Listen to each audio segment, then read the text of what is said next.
discussion will be bringing end-to-end visibility in the procurement process. Our panel members are Sandip Satapathy, Head of Supply Chain Management from Tata Steel, Mr. Sachin Tapole, Head Global IT Procurement UPL, Mr. Arvindan Balasubramanian, Category Head Logistics Procurement India 𝗕𝗱𝗱 𝗩𝗶𝗀𝗃, Mr. Ramit Mahajan, Head Supply Chain Enabling IMEA Supply Chain India Subcontinent Customer Service IMEA Henkel, Mr. Prasanth P, Head Sourcing, Web Development and Logistics 𝗘𝗱𝗏 Group, Mr. Varun Bajpai, Head of India Third Party Operations 𝗕𝗱𝗏, Mr. Anilgiri S Goswami, Head of Procurement, Suja Business Rating Limited, Suja Savio, Director of Deloitte, Mr. Harish Lade, Vice President Supply Chain Asian Rates, and Mr. 𝗘𝗱𝗏 Business Director at SAP. The session will be moderated by Mr. Harsha, Kadimisetty, co-founder and CEO of Aerchain. Good evening, everyone. Thanks a lot for being patient, making us a little of the day. It's most difficult time to do a session. Let's try to keep it as engaging as possible between us and see how we can add value, right? So today we are primarily discussing about how do we enable visibility across the teams, right? Procurement is kind of a central function. You have outbound, inbound, an end-to-end process which covers the entire supply chain. But how do we look at different aspects in this, and how do we ensure that at the end of the day, whether customer experience or supplier satisfaction and at the same time stakeholder satisfaction, how do we improve the visibility? Visibility is key for a lot of those things. So we are trying to look at what are the areas which each one of us have done in our organizations to see what are those initiatives that we have done and improve that kind of visibility across the landscape, right? So we'll start in the same order and we'll try to improvise from there. To begin with, I'd like to ask Mr. Sandip on based on your experience in your current organization and previously as well, right? How have you managed this visibility in any aspect, it could be inventory or something, that will be one good area to pick up, right? How did you achieve that kind of a visibility, and what are the things you've done to achieve that? Yeah, hi. See, it's a vast subject, but I'll just touch on because so many panelists are there, so I'll touch on one or two points. See, normally your inventory management, etc., is being only exercised with your reliable suppliers, etc., where you can rely and you can keep your manufacturing units running. So, very common way to manage the inventory of yours as well as to satisfy the customers is that nowadays so many auto companies, we work with almost every auto company in India. So, one of the examples is the Toyota 𝗘𝗱𝗏. So, when they landed in India, that 𝗘𝗱𝗏 model, the first model, we are the 100% supplier to Toyota. So, they made a better park just next to their manufacturing unit at Bangalore. So, they call all of the big suppliers to park their stocks over there. So, it's a sort of a you can call it a replacement model or a vendor managed inventory. That's the way very commonly being known. It's a cost to it, but the way it is being done is actually based on the mutual trust and a lot of things being spoken today about your making a to how the historical data are there, how much your customer is relying on you, and what is the transparency you enjoy with your customer, etc.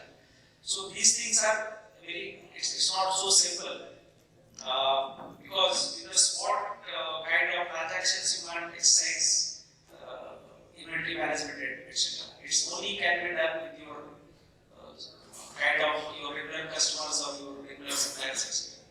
So that is one of the examples. Second, what we have done is again 𝗘𝗱𝗏 is at Maharashtra. So where we also try to see that because there are also so many partners out there. So there also we would try to see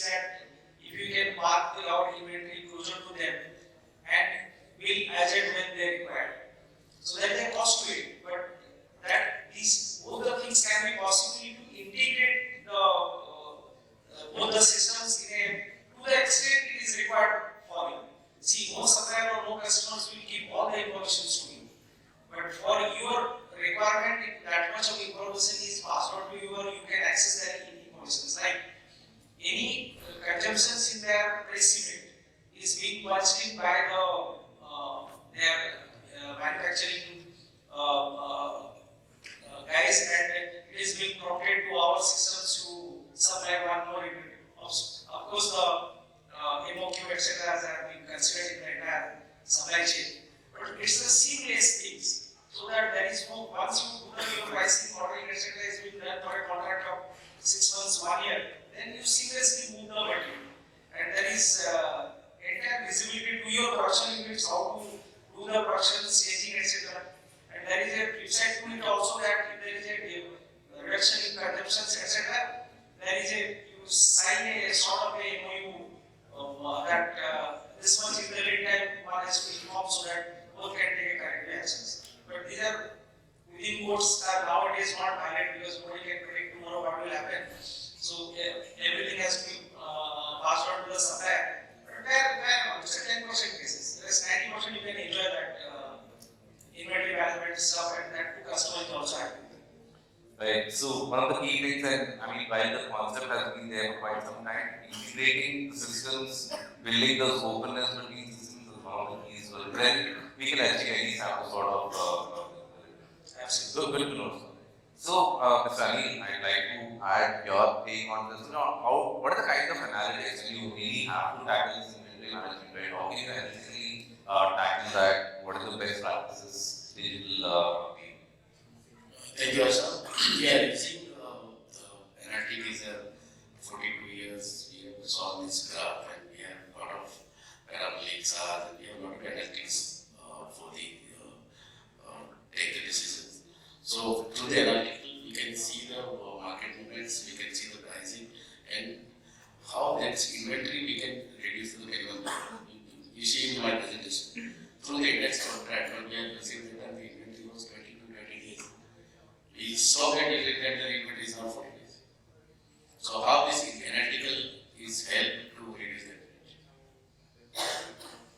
That's good to know. So you would be able to manage all of it today. We have a good number of capabilities in terms of analytics.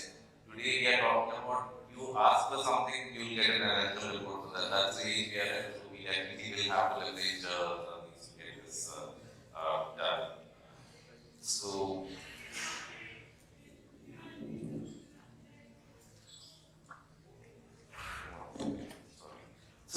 meantime, just trying out of this a little more, I would like to ask Mr. Sachin, in terms of,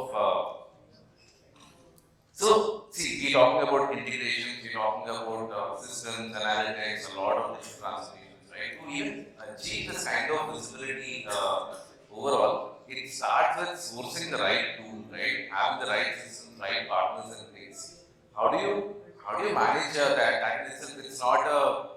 It's not some chair or table, it's not some raw material which you handle it with suppliers. You have definite number of parameters, but when it comes to having these technology partners, the parameters are indefinite. How do you manage the complexity of such systems? How do you buy those systems? What are the best practices? Because it's not a cakewalk, we all know.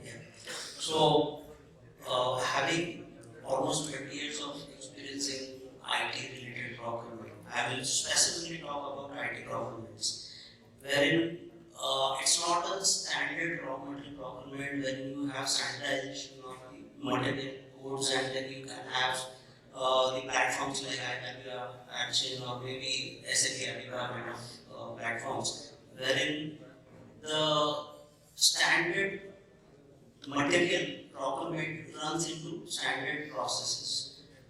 In IT-related scenarios, the decision making, selection of the supplier or maybe a technology procurement, it is an evolving process. When I say evolving process, it don't start with your purchase acquisition and then ends with the purchase order. The decision making involves the different parameters like application, infrastructure, GRC. All those parameters has to be verified before shortlisting the suppliers. In most of the cases, I mean, we all are from a procurement background, so we face the challenge that there is no visibility when there is a requirement hit to our pool. The business or maybe the end user, internal customers, they don't have the visibility where the lead time is getting derailed, right? So for upstream sourcing, it is very important when you come across, in case of IT procurement, you come across the requirement statement, going through all these parameters, checks and balances, till you sit across the table for the actual negotiation. So, as I mentioned, the 𝗕𝗏 and maybe other tools that we have already in place, the customization for IT-related procurement is a challenge, and to define these particular changes in the system, it takes a lot of time. So, And what we did, I'll give you an example in 𝗕𝗏. What we did is a separate process for IT procurement we defined, and accordingly we developed in-house tool on ServiceNow platform, wherein all these parameters like GRC and infrastructure clearances, everything has been done prior to hitting to the procurement team. And the visibility, each stages, what is the status of that particular requirement, and when we are going to complete this particular procurement source. So that is what we brought in at Henkel, and the lead time has got crunched drastically. that's nice. So I just talked about IT related procurement, how upstream procurement can make a visualization for internal customers. Sometimes we don't realize, such simple technologies like ServiceNow and all can ease out our work a lot more. So yeah, that's a good way to at least handle the upstream. And you always believe that once the upstream is clean, the downstream automatically follows the process. So yeah, that's a good way to handle it. Right. So like to take this to Prasanth now. Specifically, see all of these inventories and everything can be managed once you have, let's say, some sort of the demand being managed better, and it all starts, as I said, right? So once the requirement from there, if you master, downstream follows. So even to manage a lot of the downstream activities, right? It starts with demanding, capturing the demand, translating into objective values basis that you can make data, right? So how have you handled the demand part of it? Sure. I would like to put it in another school of thought. If you are able to tell what your customer is buying to the person whom you buy, to the supplier, on a real time, that is it. All your supply chain disruptions are not going to be there, nor you will have any of your inventory issues. In the morning, I have briefed a lot on how we handle inventory. I would like to deep dive a bit here so that you get a clarity on how we are working on it. If you talk about upstream or downstream, it is all, the chain starts from the supplier, ends till the customer. So it's all again visibility how we have it. We were also of a thought, probably I come to our bicycle business. I told you we make close to 2 lakh bicycles in a month with 600 SKUs. So we were also having inventories on the front end, on the back end, everywhere. The transformation has happened. And today, how is it working? There are a lot of digitization tools that are put in between. How do you put it, which is the best tools for the way you decide how to do it. But how is it working? When I am going to drop the cycles, the bicycles, it's going to be multiple drop points, meaning which you have 5 dealers or 5 distributors on various areas across the country where you have to drop it. So, the moment an order is punched, I start from there. The moment an order is punched from the dealer, my system or one of the tools what I have is going to convert the entire thing into buckets. Buckets based on route forming, in which 5 entities I can do it. Probably which would see that a truck is efficiently loaded. What is the maximum that a truck can be loaded? So from there it starts, then it throws out the production plan, it throws out the production plan. I mean, it's the other way around. We were also working on forecasting methodology, but for sure nobody knows who wants what side to what they purchase it. It never happens. So it throws a manufacturing plan, in turn, the the MRP runs in ERP and it turns into a sourcing plan. And as he was all saying, we have a VMI, we also have suppliers across. So 24 hours is what we have told the supplier to deliver the components to us based on the ASN or advanced shipping note what we release. And this is being released twice in a day. So meaning which he gets customers, he also gets to the system, and 24 hours he delivers it to the plant. And 1.5 days to 2 days is what I take to convert this into a finished good. And we commit to each and every dealer, the moment you punch your orders, 5 days would be the lead time that you would get it. So this is how the transformation happened. There's a lot of challenges that we implement, but today it has come to a stage where it is 96 to 98% of it. So I would say this mindset change has to happen. We are still of the thought we should have an inventory, we should have there, we should have here. No. If you ask me, my backend inventory is with the supplier, my front end inventory is with the dealer or distributor. I don't carry it. I operate in 0%. So once we have this mindset change, I think there's a lot of things possible. And to enable it, as you said, whatever we are saying, we might have a lot of digitization tools, which the company, the concerned people would be the right people to design their works. That would be my take. Right. It's all about putting all the pockets of cycle times and see how do you eliminate the risk in between from the customer all the way to the supplier. And that fineness of planning each and every step and this calculating the cycle times and managing your inventory, I think solves a great deal of problems. Good to see that you're able to turn it around in 2 days into it. Right.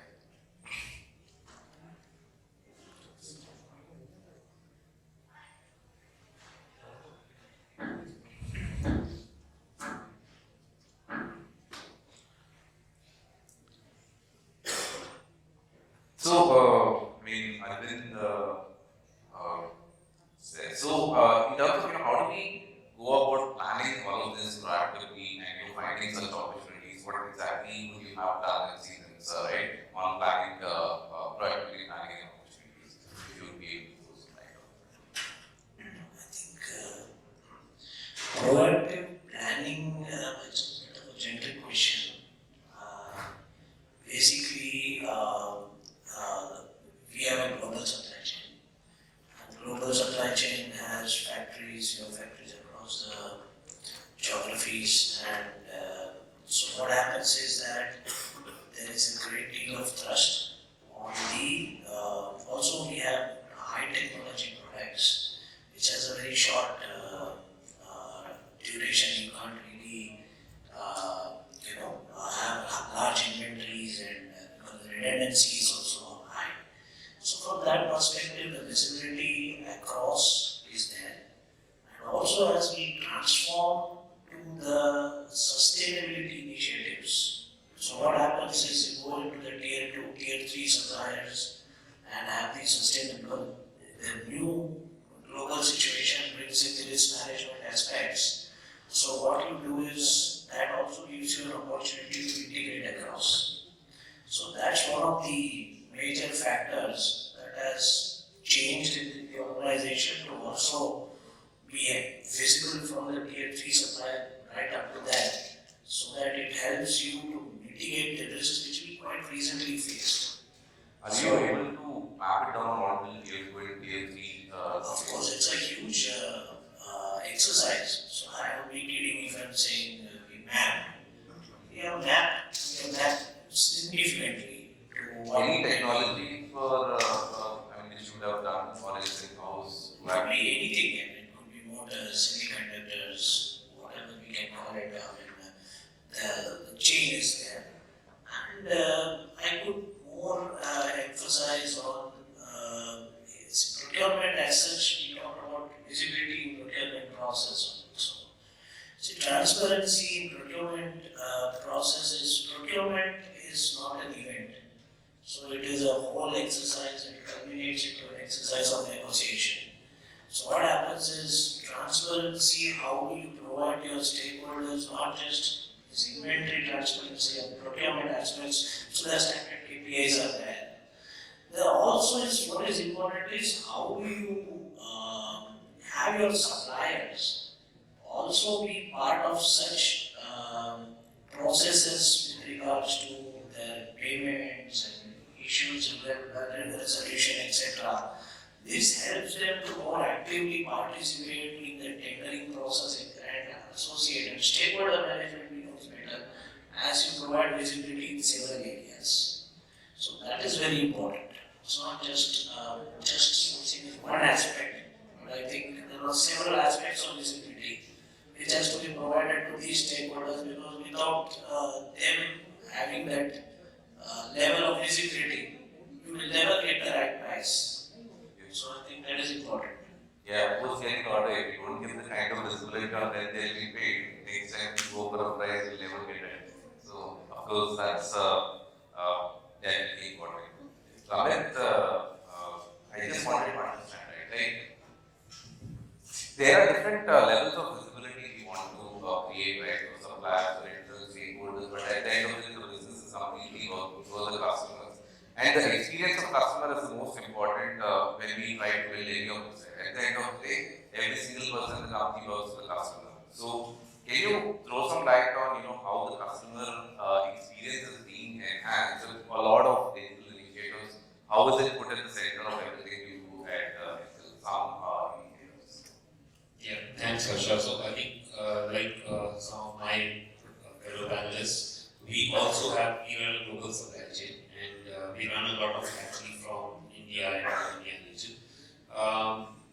And I represent the customer experience. So this, I must say, visibility is among the top 3 priorities that I have, not just for the year, but probably for the next 2, 3, 4 years.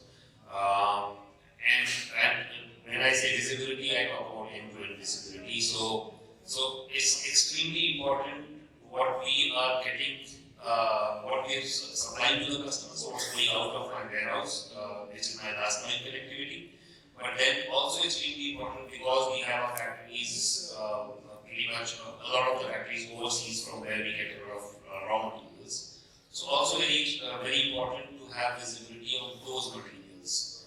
So the problem that we are trying to solve, especially when we look at it from a customer perspective, is the end-to-end visibility. So once the customer sends us an order, we would internally at least like to know the status of the production of that order in, let's say, my factory in Europe, when that material is leaving the warehouse in Europe, when it's getting on to the port in Europe, when it gets offloaded in the port, let's say in India, and then when it reaches my factory over here, and then production, and so on and so forth. So I can actually, as a company, I can tell you, the customers would pay premium for something as important as visibility of material. So it's a core topic, it's a very basic supply chain topic, but this is actually a differentiator when it comes to customer experience. The customers are willing to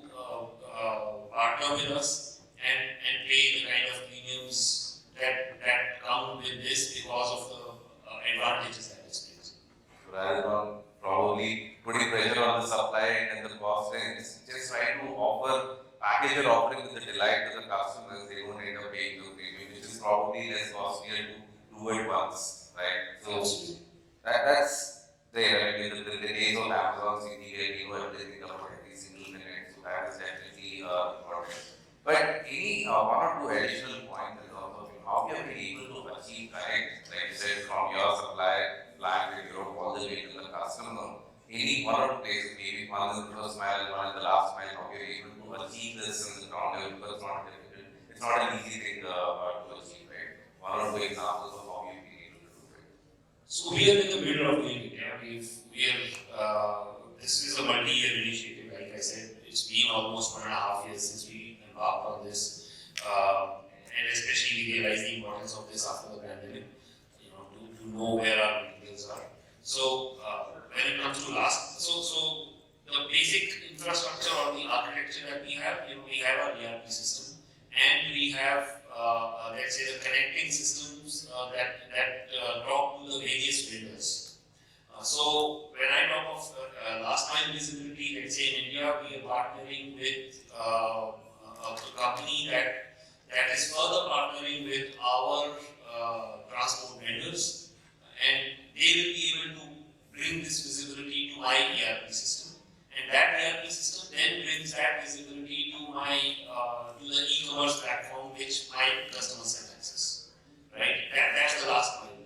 On the initial mile, which is, let's say, material coming in from Europe to here. So again, we are partnering with another. It's actually a different vendor because we were not able to find end-to-end vendors with end-to-end capabilities. So that's another vendor. And in a very similar fashion, of course, that's not going to go to my e-commerce platform, but that does come to my ERP, and my planners are able to access that data so that they can do their scheduling well in advance and in a much better way. Yeah, perfect. Relying on multiple technology partners because no one person can solve this all, but connecting all of it and then trying to give the right visibility to stakeholders like me. I understand that we're in the middle of it, but now we are very successful once you complete sure. Right. So moving on from the visibility, right? I think one of the most important topics you all have is around ESG, right? We are doing a lot of procurement, a lot of digitalization, but again, today we have talked about ESG becoming sustainability becoming a lot more important. So, from a global standpoint, as well as from an Indian standpoint, how important is ESG for us at this time today, being a developing nation, right? If you take about US or Europe, it's definitely they are far ahead in terms of achieving the scales. So, ESG becomes how important is ESG right now? Maybe right? What are you doing? How can procurement impact to ESG from your point of view? That will be So I think one thing is, like you said, that it's originating probably in Europe and US, but I think the whole world of ESG is being shaped actually by one common thread, which is money. But I think the whole view which is happening on how investment decisions are being taken globally is all on how your ESG parameters are being published, and there are a number of ratings and definitely those things still have to get refined. But in my view, and the topic of procurement over here, the whole mapping the vendor ecosystem, because it's a usual thing that your type, the three emissions are the highest in any enterprise, and that is really coming in from your upstream vendors and suppliers. So while on one side, and this is articulated all about the transactional negotiation, inventory visibility, I think the idea now is to really start going into what level up into the strategic part of how the vendors' own supply chain is in terms of how they do their carbon emission, what they do on the ESG from that, how is their footprint. So it is at this juncture, and there are a lot of models, etc. I think a lot of scope of digitization over there. So at this juncture, because we are actually in red category industry, like paint as such is red category, and I think we really dip into a lot of petrochemical upstream and a lot of mining as a source of our carbon.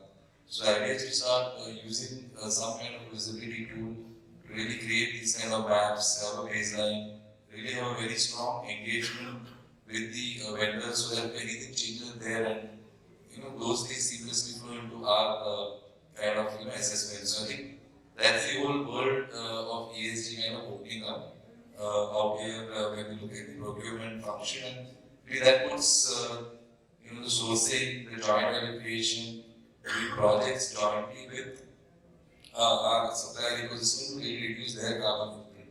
So that's a huge opportunity to really kind of leverage, because at the end of the day, when that kind of gets a strategic intent, then hopefully the valuations and the sustainability parameters will go down. That eventually helps the shareholder value. Makes sense. Thanks a lot, Harish, for that. So, Suja, if you could also talk about how they go about, while many companies are in this journey of figuring out how to implement such a thing and make it a evaluation parameter, right? Any slide on how it can be taken, how can procurement really start implementing that in their day-to-day operations? Thanks, Harsh. So before we just get into how, I'd just like to kind of take off from, like you said, we started. Yes, the common thread is money. If you look at it at the end of the day, ESG is not just a trend or a social fad that is going on now. Yes, it is far more advanced in US and Europe as compared to India. But we are seeing a trend even in India, not just by regulators, because you are all aware that from a regulatory standpoint, if you look at ESG, it is more protection laws and guidelines and not so much actual mandatory laws. SEBI has, of course, introduced BRSR, which is the business responsibility and sustainability reporting for listed companies. It's still in a voluntary sort of phase. But the emphasis or the impetus is going to come from other stakeholders. It's going to come from consumers, it's going to come from employees. It is increasingly coming from investors. So the whole investment making decisions are also going to be based on ESG parameters that companies are facing, which means cost of capital literally will get impacted. So with all of this, into consideration, there are obviously serious needs as to why a company would want to look at it. And one other thing we should forget with the whole, post-COVID era where India is getting more into the global supply chain, in actually participating, we will need to adhere to a lot more metrics than our own regulators will require. So all of this will, kind of push us towards those new approaches. Typically, as a consulting firm, we do multiple approaches, obviously cater to different organization sectors. But if you look at it, there will be 4 key pillars when you look at procurement per se. One is, of course, your category management itself, which is as a subject quite well established. But the whole ESG sort of approach in category management will define what kind of materials, what kind of services we use going forward. Will they kind of streamline to what my org strategy is towards where I want to go with my ESG? Second will be your supplier management. On this front, I would say in Indian companies, we are doing a lot of work from social diversity or environmental metrics of our suppliers. This would be maybe larger organizations have better visibility with their tier 1 suppliers, I would say. But we are increasingly seeing more asks in terms of how do I do my supplier due diligence? How do I get these metrics? How do I believe that the form is filling is the right metrics or not? So the newer implementations that are happening around supplier risk management also include ways to capture their information and ways to ratify this with agencies who actually do deeper due diligence. So if I'm in onboarding a supplier, can I have a stop gate or a toll gate which actually checks their ESG parameters, whatever is reportable right now in our context, and then see whether I want to take that person. Because we are obviously looking at a lot of vendor consolidation, etc. So we want to make sure we're getting the right people, right? There's no point in taking and then offboarding them. So this is the second area. The third area would be transactional procurement. So the way the policies we inbuild, the way we source, the processes we follow for dealing with the suppliers, for dealing with sourcing, this will all, once get embedded with the right ESG strategies, will help us get there. And obviously the whole time thread to all of this is digitizing this inside and getting it through. So once we have all this 4 things sort of place, as a country with information, data, we are on the growth path, but we will have to do a long work in terms of getting our suppliers data and so on. But we are seeing it happen. And obviously this external push will, kind of give that push for us to get there as well. Thanks for your insight. Probably an incentive plus, carrot or say kind of an approach will also help to promote this. We as a government can start putting it up as a practice, as one goal gate, but trying to give a little more incentive to guys for actually more sustainable overall, right? So, ending the panel on one last question, just to see if all spoken about. Sorry. So, how do we, again, a little bit deeper in terms of, proactively planning on opportunities and capabilities, right? How do you plan the organization to spread it, whatever visibility loss and the direction loss, right? How do you plan that kind of? Thanks. So, let's talk about opportunities. I've spent like 16 years in industry and I've seen many kind of opportunities coming every second, third year for a business.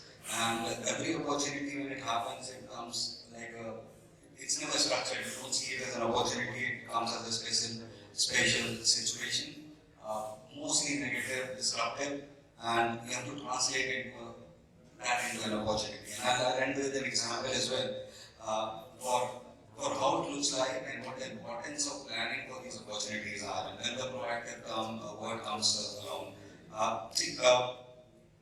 In June of last year, what happened was we are the second biggest exporter of atta from India as gentlemen's. You can imagine what the first biggest group will be. And then there are smaller players, so we co-share or 80% of the marketplace. Suddenly in June, a situation comes, the government comes and tells from tomorrow, you can't export atta out of India. And business is zero. It's major part of our overall business in volumes, and we don't know what to do. And that's what it looked like. It was a very negative situation for us, everyone who was in this industry. We don't know how to deal with this business kind of continuity problem. We did one thing ahead of that, and which was more like VCP, somehow we planned for it. We internationally happened to map capacities of checking across globe, which were very few, less than what the global requirement was. But again, there was some capacity, maybe 50%, 60% of the overall volume which was getting exported from India. Because we were ready with that, we would immediately move and get a contract on that. We contracted almost all the capacity that was internationally present before anyone could even think of doing so. And we started what we call is from mind to market in 90 days. We were back in market in October. We were doing our first production and selling back in the international market. Other players are yet to start because internationally we took almost all the capacity and they had to install new capacity to really reinstate their business.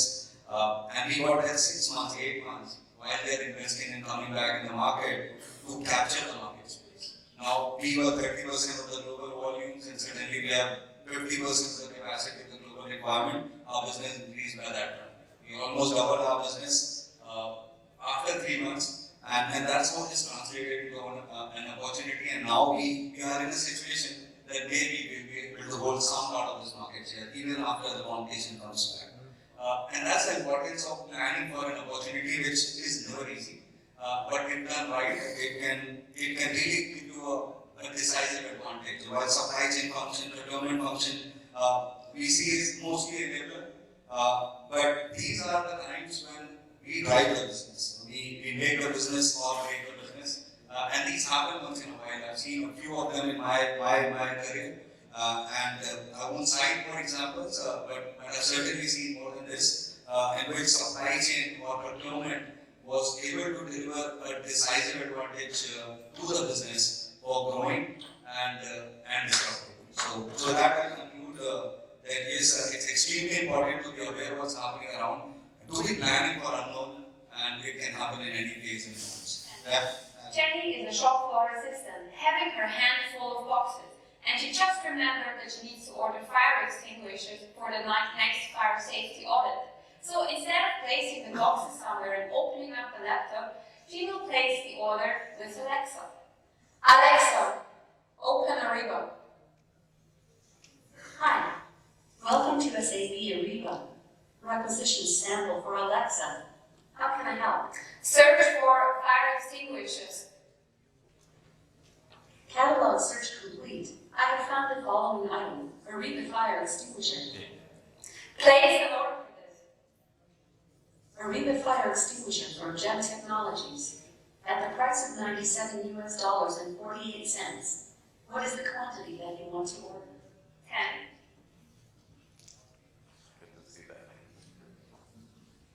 Right. Thanks a lot, everyone. These are definitely not topics which should be closed in 3 to 4 minutes. But we would love to stay connected with you and see that we can discuss more and see how we can all keep learning from each other. And thanks a lot for your time. Any questions? We have time for questions.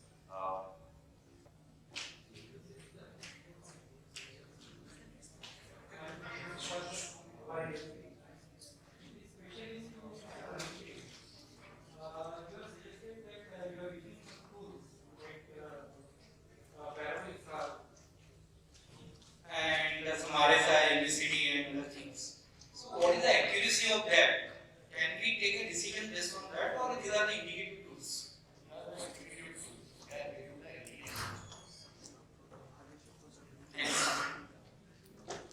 Well, thank you so much, Harsha sir, for conducting such a wonderful, interactive, and engaging panel discussion.